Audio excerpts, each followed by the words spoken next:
Hello friends, welcome back to just vibes. ఈరోజు ఈ వీడియోలో 2024 సంవత్సరంలో వస్తున్నటువంటి వరలక్ష్మి వ్రతానికి సంబంధించి మనందరికీ ఉన్నటువంటి సందేహాలను అయితే తెలుసుకుందాం. శ్రావణ మాసం అంటేనే చాలా విశిష్టమైనది. మరి ఈ మాసంలో వ్రతాలు పూజలు ఆచరిస్తే చాలా మేలు జరుగుతుందని మనం ఆడవారందరం కూడా నమ్ముతాం. అయితే శ్రావణ మాసంలో వరలక్ష్మి వ్రతాన్ని చేసుకుంటూ కూడా ఎన్నో సందేహాలను అయితే మనసులో పెట్టుకొని ఉంటారు. మరి అలాంటి సందేహాలని ఈరోజు తెలుసుకుందాం. దానికన్నా ముందుగా మీకు కనుక నా వీడియోస్ నచ్చితే తప్పకుండా లైక్ చేయండి, షేర్ చేయండి, సబ్స్క్రైబ్ చేసుకోండి.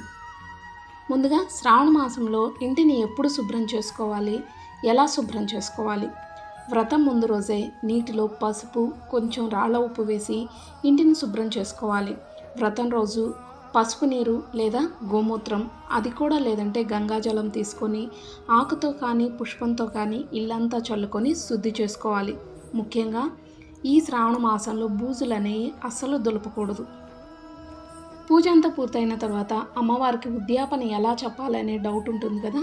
వ్రతమైన తర్వాత రోజు చక్కగా అమ్మవారిని పూజించి ఉప్పులేని పెరుగన్నాన్ని నైవేద్యంగా సమర్పించి చక్కగా హారతి పాటలు పాడుతూ అమ్మవారికి హారతి ఇచ్చి దీపారాధన కొండెక్కాక ఉద్యాపన చెప్పాలి. మరి పూజలో పెట్టుకున్న పసుపు గణపతిని ఏం చేయాలి? సుమంగళి స్త్రీలు ఆ పసుపుని ఉపయోగించుకోవాలి, లేదంటే నీటిలో కలిపి ఏదైనా చెట్టు మొదల్లో పోయాలి. కానీ తులసి చెట్టు మొదల్లో మాత్రం అసలు పోయకూడదు. కొందరు కలశం పెట్టుకొని వ్రతాన్ని అయితే ఆచరిస్తారు. మరి ఆ కలశంలో వేసిన నాణాలను ఏం చేయాలి? ఆ నాణాలని మీరు దేనికి ఖర్చులకు కూడా అసలు వాడకూడదు. భద్రంగా ఒక క్లాత్లో మూట కట్టి డబ్బు దాచే ప్రదేశంలో ఉంచుకోవాలి. అంటే మీరు బీరువాల్లో పెట్టుకోవాలి. కలశంలో ఉన్న నీటిని ఏం చేయాలి? కలశంలో ఉన్న నీటిని ఇంటి లోపల అలాగే మీ ఇంట్లో వారిపై కూడా చల్లాలి. ఇలా చేస్తే అమ్మవారి అనుగ్రహం కలుగుతుంది. మరి ఈ పూజలో ఉపయోగించిన బియ్యాన్ని ఏం చేయాలి? ఖచ్చితంగా మనం ఏదైనా సరే తీపి పదార్థాన్ని చేసుకోవాలి. పరమాన్నం లేదా ఏదైనా సరే తీపి పదార్థాన్ని మాత్రమే చేసుకొని ఇంట్లో వాళ్ళందరూ కూడా భుజించాలి. వరలక్ష్మి వ్రతంలో చేసుకునే తోరాన్ని ఎలా తయారు చేసుకోవాలి? ఈ తోరాన్ని 9 వరుసల తెల్లటి దారానికి పసుపు రాసి 9 చోట్ల బొట్టు పెట్టాలి. ఈ బొట్టు పెట్టిన చోట పూలతోనూ ఆకులతోనూ 9 ముడులు వేయాలి.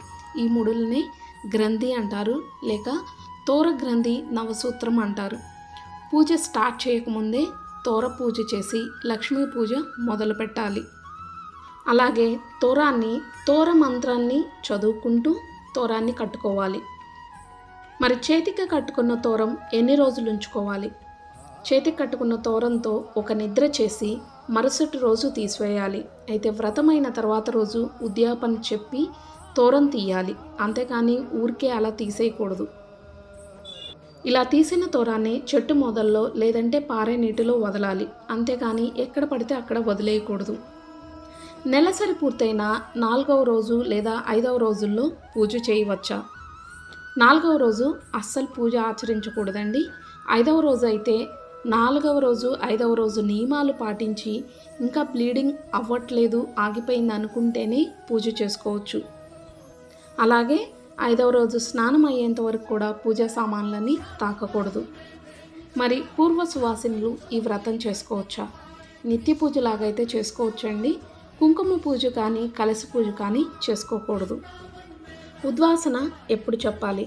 వ్రతం చేసిన రోజు ఉద్వాసన చేయకూడదు కాబట్టి తర్వాత రోజు ఉద్వాసన చేయాలి. అది కూడా ఉదయం 11 గంటల లోపు చేసుకోవాలి, లేదంటే సంధ్యా సమయంలోపు చేసుకోవాలి. కలశం మీద పెట్టిన బ్లౌజ్ పీస్ని ఏం చేయాలి?